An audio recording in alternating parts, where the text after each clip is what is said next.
नमस्कार, हमारे खास कार्यक्रम छोटी सरकार में आप सभी का स्वागत है। मैं हूं आपके साथ सृष्टि शुक्ला। हरियाणा चुनाव आयोग ने शहरी निकाय चुनाव की तारीखों का ऐलान कर दिया है। चुनाव आयोग के मुताबिक 18 नगर परिषद और 31 नगर पालिकाओं में 19 जून को मतदान होगा और नतीजे 22 जून को आ जाएंगे। तो वहीं नगर पालिका प्रधान पद और पार्षद पदों के लिए चुनावी सरगर्मियां तेज हो चुकी हैं। मौसम की गर्माहट के साथ चुनावी प्रचार प्रसार में भी गर्माहट आ चुकी है। ये रिपोर्ट देखिए।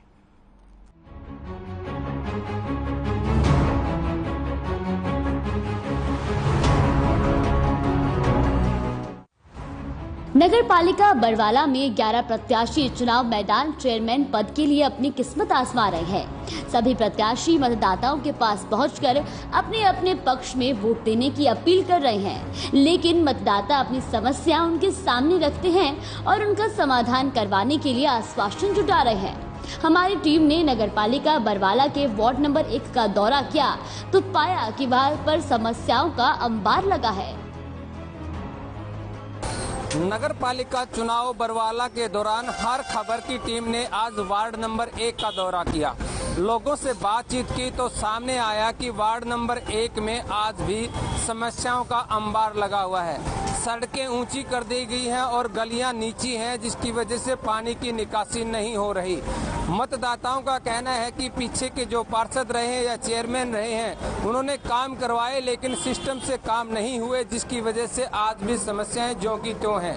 नालियों में गंदगियों का अंबार है, मच्छर पनप रहे हैं, पानी खड़ा है, लोगों की समस्याएं आज भी ज्यों की त्यों हैं। लेकिन कहीं न कहीं मतदाता आज भी यही कह रहे हैं कि उनकी जो भी आकर के प्रत्याशी ये उनकी समस्याओं का समाधान करने की बात करेगा या उन्हें इस तरह से आश्वस्त करेगा कि उनकी जो समस्याएं हैं, गलियां नीची है, पानी की व्यवस्था नहीं है, निकासी व्यवस्था नहीं है, सफाई व्यवस्था चरमराई हुए, उनका समाधान होगा तो भी वो जाकर के कहीं न कहीं उसके पक्ष में मतदान करेंगे। अब देखने वाली बात यह है कि 11 प्रत्याशी मैदान में बरवाला में हैं, उनमें से 3 पार्टियों के उम्मीदवार भी है। कौन सा प्रत्याशी मतदाताओं की समस्याओं को लेकर उन्हें आश्वस्त करता है और मतदाता किसको अपना चेयरमैन चुनते हैं। लेकिन वार्ड नंबर 1 में समस्याएं आज भी ज्यों की त्यों बनी हुई है। मतदाताओं से हमने बात की, उनका दर्द आज भी उनकी जुबान पर है और उनका कहना है कि उनकी ये समस्याएं लंबे समय से चली आ रही है और उनकी समस्याओं का समाधान हो। नगर पालिका चुनाव लड़ने वाले उम्मीदवारों में हलचल तेज हो गई है। वार्ड नंबर 1 के मतदाताओं का कहना है कि पानी निकासी की सबसे अधिक समस्या है। पीने के पानी और सीवरेज व्यवस्था भी यहां पर दुरुस्त नहीं है। गंदगी से नालियां भरी पड़ी हैं और मच्छर उस पर पनप रहे हैं। वार्ड नंबर 1 के मतदाताओं का कहना है कि जो भी चेयरमैन प्रत्याशी उनके समस्याओं के ठोस समाधान की बात करेगा, उसी को वोट दिए जाएंगे। आइए आपको GFX के जरिए बताते हैं हिसार नगर परिषद का चुनावी समीकरण। कितने वार्ड? 19 वार्ड में 19 पार्षद हैं और वोट महिला मतदान की अगर बात की जाए तो 14,398 है और पुरुष मतदाता 16,483 है। सफाई व्यवस्था पूरी तरीके से बदहाल हो चुकी है। स्वच्छ पानी की कमी देखने को मिल रही है। स्ट्रीट लाइटों की पूरी तरीके से कमी है। चुनावी समीकरण पर नजर डाल रहे हैं, जगह जगह टूटी है गलियां और नालियां। सीवरेज ओवरफ्लो की समस्या यहां पर बनी रहती है। भ्रष्टाचार का यहां पर बोलबाला है। पिछले पार्षद और चेयरमैनों पर बोलते हुए वार्ड नंबर 1 के मतदाताओं का कहना है कि उन्होंने कार्य तो करवाए लेकिन कोई भी काम सिस्टम से नहीं हुआ, जिसकी वजह से आज भी समस्या जैसी की तैसी बनी हुई है। वहीं कुछ मतदाताओं का ये भी कहना है कि करोड़ों रुपए के विकास के दावे किए जा रहे हैं, लेकिन जो करोड़ों रुपए लगाए वो कहां गए हैं। आइए सुनाते हैं क्या कुछ कहना है बरवाला नगर पालिका के वार्ड नंबर 1 के मतदाताओं का। क्या नंबर वार्ड है जी? क्या समस्या है? एक तो जी सड़क ऊंची होनी चाहिए थोड़ी, एक जी पानी की समस्या ज्यादा है, साफ सफाई नहीं है। ये तो पहले पार्षद बने उन्होंने काम नहीं करवाए, साफ सफाई नहीं होती, ज्यादा नहीं, कम हो गया। वार्ड नंबर जी 1 है बरवाड़ा, नाम जसवंत है। क्या क्या समस्या है? समस्या यही है भाई साहब, गलियों की पानी खड़ा होता है गलियों में, लाइटा की ये दिक्कत है। जो हमारे चेयरमैन पंकज जी थे, काम करवाए थे चाहे बग पीछे हाथ लेने नहीं दिया इसका। अब के बार एमसी में हमने खड़ा किया है और उसको जितावेंगे, आगे तक हमारे काम कर सके। और वार्ड नंबर 1 से यही दुआ करते हैं, आपका लड़का आपका बेटा है, इसको जिताओ। नगर पालिका चुनाव मैदान में जहां अनेक प्रत्याशी मतदाताओं को लुभाने के लिए बड़े बड़े वादे कर रहे हैं, वहीं आज भी बरवाला में बहुत सारी समस्याएं हैं, क्योंकि बरवाला के वार्ड नंबर 4 के मतदाताओं के अनुसार यहां पर भारी समस्याओं का अंबार लगा हुआ है। मतदाताओं का कहना है कि पानी, बिजली, सीवरेज, सड़कें, गलियां जैसी मूलभूत सुविधाओं का अभाव आज भी ज्यों का त्यों बना हुआ है। पहले के जो भी चेयरमैन बरवाला में रहे, उन्होंने कोई विशेष काम नहीं करवाए। आने वाले प्रत्याशियों से भी लोग सवाल जवाब कर रहे हैं कि वो किस आधार पर बरवाला का विकास करवाएंगे। आइए आपको सुनवाते हैं क्या कुछ कहना है बरवाला के वार्ड नंबर 4 के मतदाताओं का। सीवर का इतने बुरा हाल है कि ओवरलोड होके वो बाहर आ जाता है पानी उसका, और निकलने के लिए रास्ता निकलने के लिए नहीं है। देखो कितनी बड़ी सड़क है ये, और जाने के लिए रास्ता बस थोड़ा सा हल्का सा, बस 5 फुट का रास्ता है बिल्कुल। जोड़ इनमें जमा बदबू है, कोई नाली पानी का विकास नहीं है यहाँ को, कोई भी नहीं कर, कोई सीवर नहीं है, कोई सीवर नहीं है। मतलब गलियों में पानी आ जाता है, बाढ़ का, बारिश का पानी, कोई भी यहाँ निकासी नहीं है किसी बात। यहाँ पे आगे जोड़ है, ये गली भर जाएगी, ये भर जाएगी, इतना पानी पूरे तक आएगा पानी। आरोपों की बौछार है और भ्रष्टाचार से शहर की जनता इस बार अच्छे प्रतिनिधि चुनकर छुटकारा चाहती है। शहर में भ्रष्टाचार का बोलबाला है, भले ही नगर पालिका हो, तहसील कार्यालय हो या अन्य कोई कार्यालय, शहर की जनता अब अलग से छोटी सरकार चुनना चाहती है। हर खबर के लिए हिसार से अनूप कुंडू की रिपोर्ट। तो नगर निकाय चुनाव की जो प्रक्रिया है वो शुरू हो चुकी है। ऐसे में सभी प्रत्याशी जनता को लुभाने का प्रयास कर रहे हैं, लेकिन जनता इस बार जागरूक है और यहां पर जो विकास करेगा उसी को यहां पर वोट दिया जाएगा। तो इसी पर चर्चा हम करेंगे। हमारे सहयोगी बरवाला से अनूप कुंडू हमारे साथ जुड़ गए हैं। अनूप, मैं आपका रुख करूंगी। जिस तरीके से नगर निकाय चुनाव की जो प्रक्रिया है वो शुरू हो चुकी है, ऐसे में क्या कुछ तस्वीरें देखने को मिल रही हैं? सृष्टि, अगर मैं हिसार की बात करूं तो हिसार में 2 ऐसे स्थान हैं और दूसरा नगर पालिका बरवाला। आज मैं नगर पालिका बरवाला के वार्ड नंबर 1 में हर खबर हरियाणा की टीम ने जब दौरा किया तो वहां पर देखा कि समस्याओं का अंबार लगा हुआ है। मतदाताओं से जब बात की गई तो उनकी समस्याएं आज भी ज्यों की त्यों बनी हुई है। चाहे वो सीवरेज व्यवस्था की बात की जाए, पानी निकासी की बात की जाए, पेयजल की बात की जाए, लाइट की बात की जाए, तमाम ऐसे मुद्दे जिनको लेकर के प्रत्याशी वोट मांग रहे हैं, लेकिन वो आज मुद्दे उनकी समस्या बने हुए हैं। मतदाताओं से जब बात की गई तो उनका साफ तौर पर कहना था कि कौन सा प्रत्याशी उनके मुद्दों को हल करने के लिए ठोस समाधान बताता है, उसी के आधार पर वो मतदान करेंगे। हालांकि बरवाला में जातीय समीकरणों को भी नकारा नहीं जा सकता और जातीय समीकरणों के आधार पर भी वोट डिवाइड हो सकते हैं, लेकिन ये जैसे जैसे आगे मतदान की प्रक्रिया चलती रहेगी और वो मतदान की तिथि नजदीक आएगी तब तक समीकरण बनेंगे। लेकिन हाल फिलहाल जो है जनता यही कह रही है कि जितनी समस्याएं हैं वो उनको समाधान करने के लिए जो सबसे ज्यादा अपनी बात रखेगा और वो बताएगा कि किस प्रकार से वो रोड मैप तैयार कर रहा है, उसको लेकर के वो मतदान करेंगे। इसके साथ साथ सृष्टि, सबसे बड़ी बात ये है कि पीछे के जो भी पार्षद और चेयरमैन रहे हैं उन पर गंभीर आरोप लगाए जा रहे हैं। चाहे वो करोड़ों रुपए खर्च करने की बात हो तो जनता आज जवाब मांग रही है कि वो करोड़ों रुपए कहाँ खर्च किए गए हैं, क्योंकि समस्याएं आज ज्यों की त्यों है। पार्षदों से भी सवाल किया जा रहा है और सबसे बड़ी बात यह है कि यहाँ बरवाला की अगर बात की जाए तो यहाँ जेजेपी बीजेपी गठबंधन का साझा उम्मीदवार भी यहाँ पर खड़ा है और उसके अलावा आम आदमी पार्टी और इनेलो पार्टी के उम्मीदवार भी खड़े हैं। इसके अलावा 8 निर्दलीय उम्मीद यहाँ पर खड़े हैं। तो देखने वाली बात यह है कि 3 पार्टियों के होते हुए निर्दलीय उम्मीदवार किस प्रकार से उनको फाइट दे रहे हैं। और आज के दिन 3 से 4 लोगों में खास करके अहम मुकाबला देखा जा रहा है।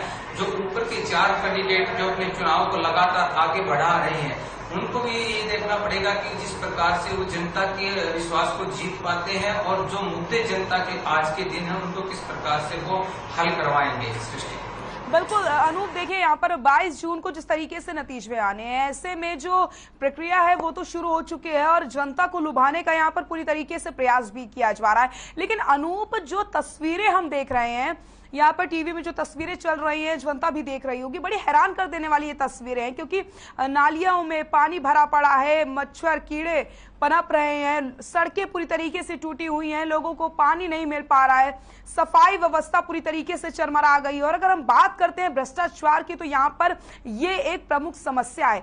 तो इस समस्याओं को जो दूर करेगा जनता, उसी पर भरोसा जताएगी। लेकिन क्या लगता है आपको, 19 वार्डों में सबसे ज्यादा जो समस्या है वो किस वार्ड में है? देखिए, सृष्टि बरवाला का कोई भी वार्ड ऐसा नहीं है जिसमें समस्या ना हो। सबसे बड़ी बात तो ये है कि जो पीछे चेयरपर्सन और यहाँ पर रहे हैं, जो पार्षद रहे हैं, उन्होंने अपने कार्यकाल में क्या किया, क्योंकि आज के दिन जब दोबारा चुनाव आए तो सभी वार्ड के लोग चीख कर यही कह रहे हैं कि उनके यहाँ पर समस्याओं का अंबार लगा है। तो फिर जो पैसा सरकार द्वारा भेजा जा रहा था, उस पैसे का कहाँ उपयोग किया गया, कौन सी नालियां बनाई गई, कौन से सीवरेज बनाए गए, कौन सी पेयजल व्यवस्था की गई, क्योंकि आज का मतदाता बार बार यही कह रहा है कि उनके यहाँ विकास नहीं हुआ। और सिर्फ मतदाता ही नहीं, तस्वीरें इस बात की गवाह है कि बरवाड़ा में विकास नाम की कोई चीज नहीं है। जिस प्रकार से नालियां कूड़ा करकट से अटी पड़ी है, उसके साथ साथ पानी ठहरा हुआ है जहाँ पर मच्छर पनप रहे हैं। इसके अलावा बहुत वार्ड नंबर 1 की तो ऐसी व्यवस्था है कि अगर आज बारिश आ जाए तो पानी निकासी की कोई व्यवस्था वहां पर नहीं है, क्योंकि सड़कें ऊंची उठा दी गई है और जो आम मोहल्ले हैं वो नीचे पड़ चुके हैं, लोगों के घरों में पानी जाने तक की समस्या है। इसी प्रकार वार्ड नंबर 4 की समस्या से हर खबर हरियाणा ने अवगत करवाया था। तो हम एक वार्ड में जाकर के जो समस्याओं के बारे में मतदाताओं से पूछा जाता है, तो वो यही कह रहे हैं कि आज भी समस्या बहुत है यहाँ पर, लेकिन दम भरा जा रहा था। यहाँ पहले जो प्रत्याशी रहे, चेयरमैन रहे हैं, आज वो भी कहीं कहीं पार्षद का चुनाव लड़ रहे हैं। तो ऐसे में जनता को जवाब तो चाहिए कि जब उन्होंने अपने कार्यकाल में काम नहीं करवाए तो अब कैसे काम करवा सकते हैं। और बीजेपी जेजेपी गठबंधन का जो उम्मीदवार यहाँ पर चुनाव लड़ रहा है, उसके लिए भी कहीं कहीं राह कठिन होती जा रही है, क्योंकि पहले यहाँ से विधायक जो है जेजेपी के हैं जोगीराम सिहाग, आज वो अपने साझे उम्मीदवार के लिए वोट तो मांग रहे हैं, लेकिन लोग उनसे भी सवाल कर रहे हैं कि आपके होते हुए भी काम नहीं हुए, क्योंकि 2 साल के करीब से ज्यादा समय जो है सरकार का हो चुका है। तो उसके अलावा जब आपने यहाँ पर काम नहीं करवाए, आपके पार्षद चेयरमैन ने काम नहीं करवाए, तो आज आने वाले जिस प्रत्याशी के लिए आप वोट मांग रहे हैं, तो क्या गारंटी है कि वो आगे काम करवाएगा और उसके लिए किस प्रकार की तैयारियां हैं। आज के दिन यहाँ पर जो मुकाबला है वो निर्दलीय और पार्टी के जो प्रत्याशी है उनके बीच में जरूर देखा जा रहा है, लेकिन इस में जो जातीय समीकरण है वो कहीं कहीं आने वाले समय में इस को जरूर प्रभावित कर सकते हैं। बिल्कुल अनूप, जो तस्वीरें हम देख रहे हैं, उन तस्वीरों को देखकर तो यही लगता है कि कभी भी किसी ने विकास के बारे में नहीं सोचा, सिर्फ अपनी जेब भरने का यहाँ पर काम किया गया। क्योंकि अगर थोड़ा सा भी काम कराया गया होता तो तस्वीरें इस तरीके की नहीं होती। लेकिन अनूप, आप लगातार लोगों से रूबरू हो रहे हैं, लोगों से आपकी बातचीत हुई होगी, तो ऐसे में क्या उनका कहना है? क्योंकि जब वोट मांगने के लिए जो उम्मीदवार है वो आते हैं, जो प्रत्याशी आते हैं, तो लाख दावे किए जाते हैं, लाख वादे किए जाते हैं कि आपकी परेशानियां दूर होंगी। लेकिन जब वोट हो जाते हैं, प्रत्याशी जीत जाते हैं और उसके बाद जनता को किसी की याद नहीं रहती है। जो विकास होना है वो कब होना है, कैसे उनकी परेशानियां दूर होंगी, इस बारे में उन्हें कोई ख्याल नहीं आता। तो लोगों का ऐसे में क्या कुछ कहना है? जब आप ग्राउंड जीरो पर उतरते हैं तो लोग कैसे कैसे सवाल कर रहे हैं और किस तरीके से वो यहाँ पर इन तस्वीरों को देखकर जवाब दे रहे हैं, ये मैं आपसे जानना चाहूंगी। सबसे पहले मैं कुछ प्रत्याशियों की बात जरूर यहाँ पर करना चाहूंगा कि 11 प्रत्याशी मैदान में है, लेकिन किसी भी प्रत्याशी के पास इस प्रकार का कोई रोड मैप नहीं है कि वो मतदाताओं के बीच जाकर के एक प्लान बता सके कि मेरे पास ये प्लान है, मैं इस प्रकार से पैसा लेकर के आऊंगा और इस प्रकार से मैं अपने बरवाड़ा का विकास करूंगा। सिर्फ जब भी जाते हैं जो भी प्रत्याशी 11 के 11 वो सिर्फ यही कहते हैं कि आप मुझे वोट दीजिए, मैं अपने बरवाड़ा का विकास करवाऊंगा। लेकिन जनता ये पूछ रही कि विकास करवाने के लिए आपके पास प्लान क्या है। और अगर मैं मतदाताओं की बात करूं तो आज का मतदाता काफी जागरूक नजर आता है। अगर वो जात पात और धर्म से ऊपर उठ करके विकास और मुद्दों को लेकर के अगर आप मतदान करेगा तो बड़ा कठिन सा चुनाव बरवाला का देखने को मिल रहा है यहाँ पर, क्योंकि जिस प्रकार से समस्याएं आज बरवाड़ा के अंदर दिखाई दे रही है, तो उससे तो यही लगता है कि इस बार बरवाड़ा की जनता उस प्रत्याशी को चुनेगी जो उनके बीच का होगा और जो इन समस्याओं के समाधान के लिए उनको एक विजन दिखाएगा कि ये विजन उसके पास है, इस तरह से वो इन समस्याओं से निजात पाएगा। क्योंकि पहले क्या होता है कि एक ही सड़क को तोड़ के दोबारा बना दिया जाता है, उसकी ग्रांट पहले वाली ग्रांट पे चढ़ा दी जाती है। इस प्रकार से भ्रष्टाचार का बोलबाला यहाँ पर है। तो तमाम चीजें यहाँ पर निकल करके आ रही है, चाहे वो बदहाली पेयजल की हो, पानी निकास की हो, गलियों पे ऊंचा करने की हो, रोड टूटे हुए, स्ट्रीट लाइट की हो, तो तमाम प्रकार की समस्याएं आज भी यहाँ पर मौजूद हैं। सृष्टि बिल्कुल अनूप, लेकिन देखिए जब विकास नहीं होता है और काफी सालों से जनता परेशान हो रही होती है, तो यहाँ पर चुनावों का बहिष्कार भी किया जाता है। तो क्या कोई ऐसी जानकारी भी मिल रही है कि लोगों ने ये कहा कि हम वोट किसी को नहीं देंगे, क्योंकि उन्हें पता है कि हमेशा सिर्फ वादे ही किए जाते हैं और विकास के नाम पर उन्हें सिर्फ ठगा जाता है? सृष्टि, आज का मतदाता इतना समझदार हो चुका है कि वो मतदान का बहिष्कार नहीं करना चाहता, क्योंकि लोकतंत्र की शान है मतदान। लेकिन जो भी वीवीपैट या जो ईवीएम होती है उसके ऊपर एक निशान होता है नोटा का, वो जरूर उसका इस्तेमाल करना चाहता है कि जिनमें से कोई भी उम्मीदवार उसको पसंद नहीं है, ताकि उसकी बात प्रशासन तक, चुनाव आयोग तक और जो हमारी सरकार है उस तक जाए कि इन जो इतने भी उम्मीदवार खड़े थे इनमें से इतने प्रतिशत लोगों को ये उम्मीदवार पसंद नहीं है, जिसकी वजह ये है कि ये जिस प्रकार के मुद्दे लेकर के चुनाव में उतरे हैं तो उनसे जनता संतुष्ट नहीं है। क्योंकि पहले वालों ने जब चुनाव लड़ा तो उनके भी इसी प्रकार के मुद्दे रहे हैं और आज भी इसी प्रकार के मुद्दे उठाए जा रहे हैं कि हम पेयजल व्यवस्था ठीक करेंगे, हम सीवरेज की व्यवस्था ठीक करेंगे। तो जनता फिर से ठगा हुआ महसूस करने की बजाय आज सिर्फ सवाल उठा रही है कि हमें इस प्रकार का प्लान दिखाया जाए, विजन दिखाया जाए, जिससे हमें इस बात का अनुभव हो जाए या इस बात की तसल्ली हो जाए कि आप हमारे लिए, हमारे हकों के लिए काम करेंगे, तभी मतदान किया जाएगा। बिल्कुल अनूप, लेकिन देखिए जिस तरीके से हमने अभी जनता की बात करी है कि उनके क्या कुछ मुद्दे हैं, किस तरीके से वो यहाँ पर वोटिंग करेंगे और किस तरीके से वो विकास यहाँ चाहते हैं, लेकिन अगर हम बात करते हैं उम्मीदवारों की, तो आपकी उनसे भी बात हुई होगी जब आपने बताया कि उनके पास कोई रोड मैप नहीं है, उनके पास कोई विजन नहीं है कि वो किस तरीके से विकास करेंगे, तो ऐसे में कैसे वो जनता का भरोसा जीत पाएंगे? देखिए, जनता का भरोसा जीतने की बात तो बहुत दूर है। यहाँ पर तो जो लड़ाई दिखाई दे रही है वो तो पार्टी लेवल पर है या फिर जातीय समीकरणों पर इस प्रकार से वोट बैंक जो डिवाइड होता नजर आ रहा है। अगर इस प्रकार से वो मतदान यहाँ पर हुआ तो फिर से बरवाला का भविष्य एक बार गर्त में चला जाएगा। अगर यहाँ पर जात पात की बात की जाए, जात पात या जातीय समीकरणों पर मतदान किया गया तो फिर से 3 साल या 5 साल के लिए लोगों को उसी तरह की दिक्कतें सहनी पड़ेगी। तो ऐसे में जरूरी है कि जनता जात पात, धर्म, मजहब से ऊपर उठ करके उस व्यक्ति को चुने जो उनके विजन के अनुसार काम करता हो, चाहे वो पार्टी का हो चाहे निर्दलीय हो, उनके दुख सुख में काम आने वाला हो और उसे ये जानकारी हो कि एक चेयरमैन के ये कार्य होते हैं, किस प्रकार से वो कार्य करवा सकता है, ग्रांट ला करके किस प्रकार से अधिकारियों से कार्य करवा सकता है। तो तमाम इस प्रकार के मुद्दे जहाँ पर प्रत्याशियों की बात है, प्रत्याशियों से जब इस प्रकार के सवाल किए जाते हैं तो उनके पास सिर्फ एक जवाब होता है कि हम विकास करवाएंगे। अगर उनसे पूछ दिया जाए विकास करवाएंगे कैसे,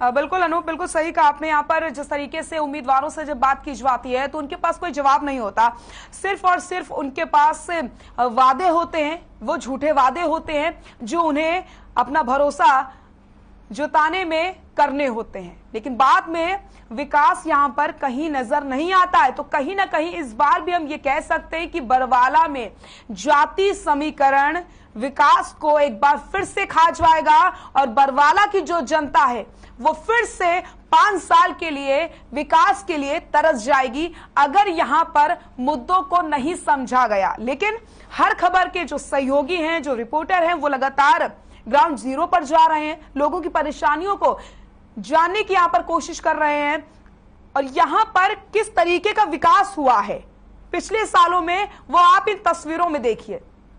क्या आपको कहीं से भी ये नजर आ रहा है कि यहां पर काम हुआ है?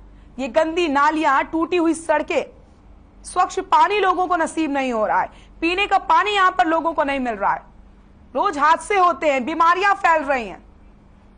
लेकिन कहने वाला कोई नहीं है। अनूप, मैं फिर से आपके पास आऊंगी और मेरा ये सवाल है आपसे कि क्या बरवाला में एक बार फिर से जाति समीकरण विकास को खा जाएगा?